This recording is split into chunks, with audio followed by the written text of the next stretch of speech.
giấc mơ vu mong mới lần đầu ở men có cho điều con vu ba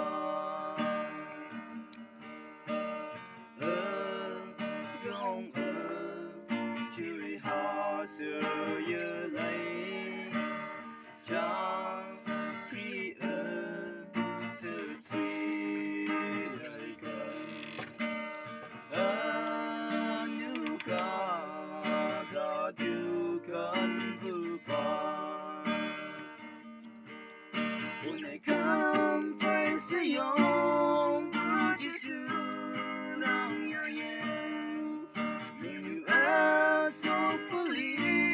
mong mỏi chuyện sự kiếp buồn nhưng cái tay bùi đâu là có quăng tuổi lưng lo ta xuống mai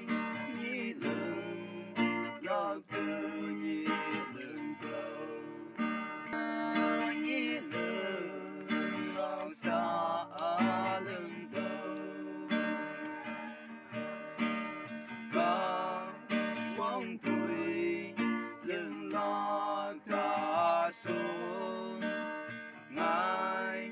nhị lưng lo cơ nhị lưng cầu đỡ nhị lưng lo xa lưng cầu hôm nay không phải sử dụng của Giêsu đang nhớ nhung mừng nhiều số phận mong mỏi chuyện sự kiếp buồn vì như cái tay bùi giờ đâu là người không phải sử dụng của Giêsu đang nhớ nhung mừng nhiều số phận